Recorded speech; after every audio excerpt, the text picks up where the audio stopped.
मैं Aryam Yadav SSIC inter college Kanakpur online classes में सभी बच्चों का हार्दिक अभिनंदन एवं स्वागत करता हूं। यूपी बोर्ड 2021 के लिए इंटर फिजिक्स में देखिए संधारित्रों का समांतर क्रम संयोजन के लिए व्यंजक दिया जा रहा है।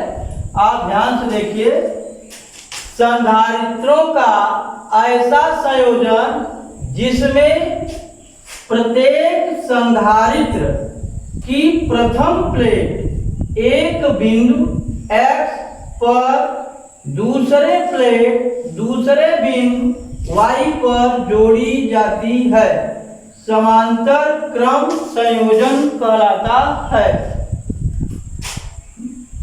माना कि तीन संधारित्र C1, C2, C3 को एक V वोल्ट की बैटरी के साथ समांतर क्रम में संयोजित किया गया है। चूंकि प्रत्येक संधारित्र दो बिंदुओं X और Y के साथ संयोजित है, अतः प्रत्येक संधारित्र की प्लेटों के मध्य समान विभवांतर होगा। यह चित्र समांतर क्रम संयोजन का है। तो बच्चों ध्यान दीजिएगा, तीन धारिताएं इसमें जोड़ी गई हैं, C1, C2, C3। यहाँ पे प्लस Q1 आवेश दिया गया है, यहाँ माइनस Q1 आवेश दिया गया है। इसी प्रकार C2 धारिता पर फिर C3 धारिता पर आवेश दिए गए हैं और इसको V वोल्ट बैटरी से जोड़ दिया गया है। तो यह चित्र समांतर क्रम संयोजन का है, इसको आप लोग नोट कर लीजिएगा। यदि इन पर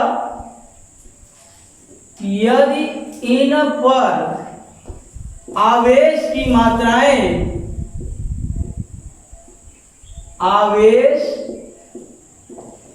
मात्राएं भिन्न भिन्न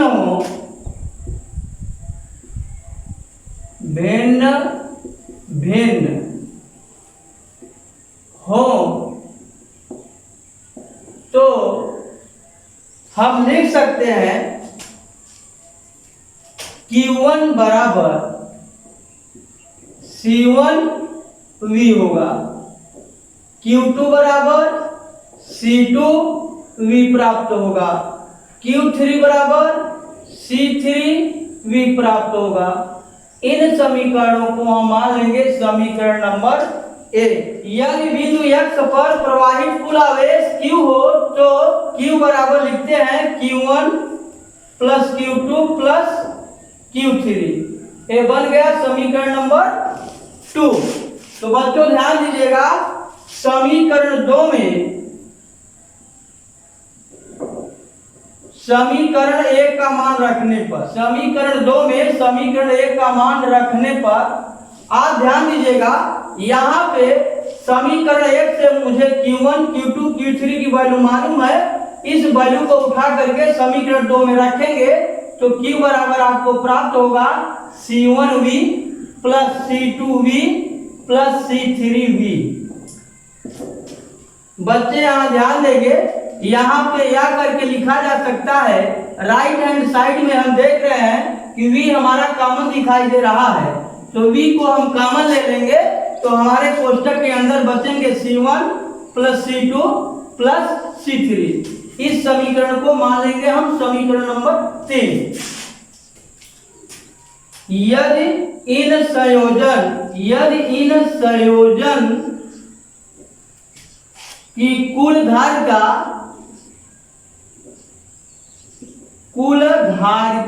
C हो तो लिखा जा सकता है Q बराबर CV। ये समीकरण बन गया है आपका 4। तो बच्चों समीकरण 4 से मुझे मालूम है कि Q बराबर CV होता है। इस मान को उठा करके समीकरण 3 में रख दिया जाएगा। तो लिखेंगे कि समीकरण 3 में समीकरण 4 का मान रखने पर तो Q के स्थान पे हम रखेंगे CV बराबर V कोष्टक के अंदर C1 plus C2 plus C3। दोनों पक्षों में लेफ्ट और राइट में आप देख रहे हैं कि V आपका कॉमन दिखाई दे रहा है, तो हम यहाँ पे V और V कट जाएंगे तो C बराबर आपको प्राप्त हो रहा है C1 plus C2 plus C3। इसको अंडरलाइन कर दिया जाएगा। ये आपका फार्मूला है। संधारित्रों का समांतर क्रम में संयोजन के लिए सूत्र आपको प्राप्त हो रहा है C बराबर C1 plus C2 plus C3। इस व्यंजक को आप लोग नोट कर लीजिएगा, यह इंपॉर्टेंट है। एग्जाम्पल नंबर 1, तीन संधारित्रों की धारिताएं, तीन संधारित्रों की धारिताएं क्रमशः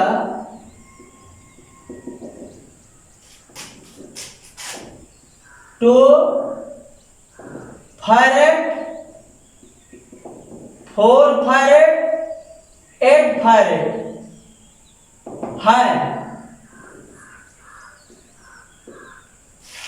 तीन संधारित्रों की धारिताएं क्रमशः 2 फैरेड, 4 फैरेड और 8 फैरेड है। इन संधारित्रों को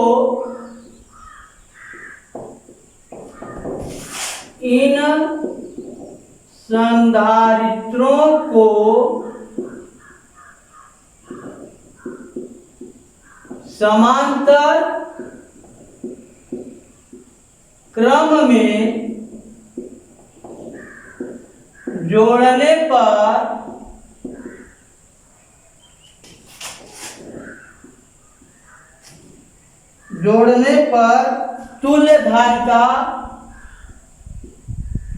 तुल्य धारिता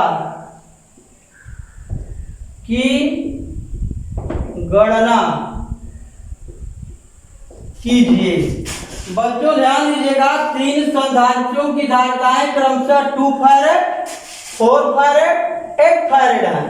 इन संधारित्रों को समांतर क्रम में जोड़ने पर तुल्य धारिता की गणना कीजिए। तो प्रश्नानुसार आपके प्रश्न में दिया गया है C1 की वैल्यू, C1 बराबर दिया है 2 फैरेड, C2 बराबर दिया गया 4 फैरेड, C3 बराबर दिया गया है 8 फैरेड। हमें तुल्य धारिता की गणना करनी है, तो यहाँ आप सूत्र को नोट करेंगे कि हम जानते हैं कि संधारित्रों की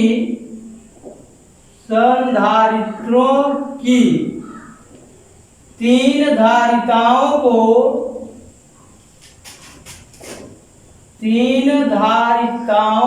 को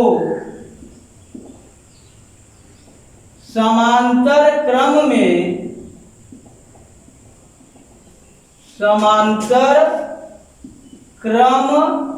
में जोड़ने पर इनकी तुल्य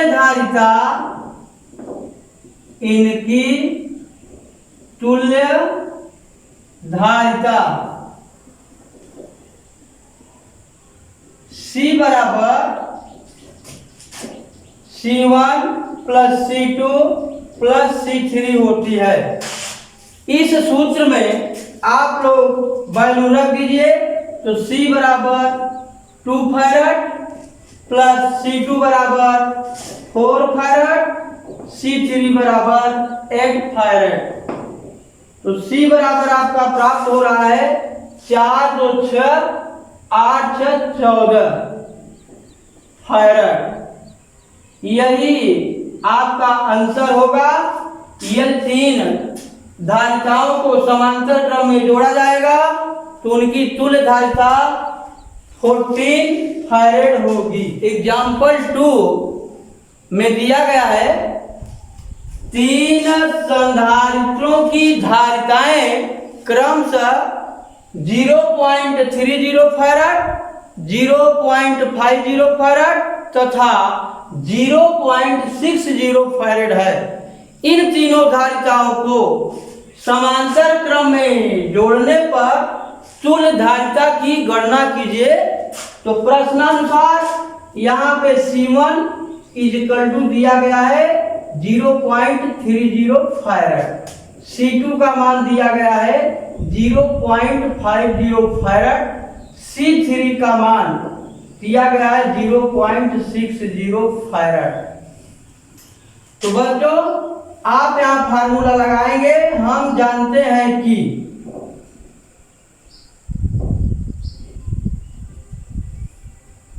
संधारित्रों की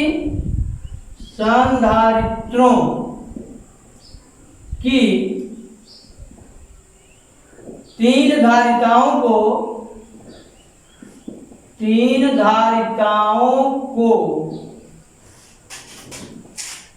समांतर क्रम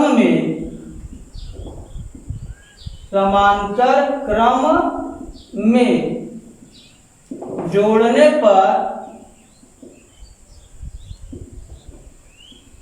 इनकी कुल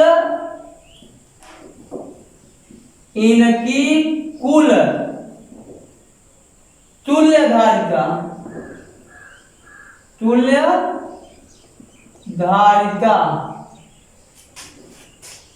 C बराबर C1 + C2 + C3। तो समांतर क्रम में बच्चों धारिताओं को जोड़ लिया जाएगा।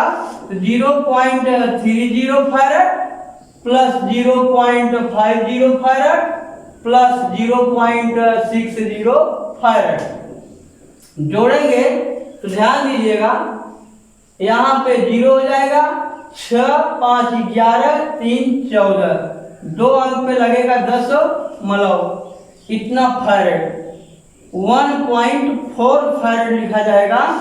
तो यदि तीन संधारित्रों की धारिताओं को समांतर क्रम में जोड़ा जाएगा तो उनकी तुल्य धारिता 1.4 फैराड होगी। यही आपका आंसर कहलाएगा। आज के डेट में इतना ही पढ़ाया गया है। अगला वीडियो जो है कल दिया जाएगा।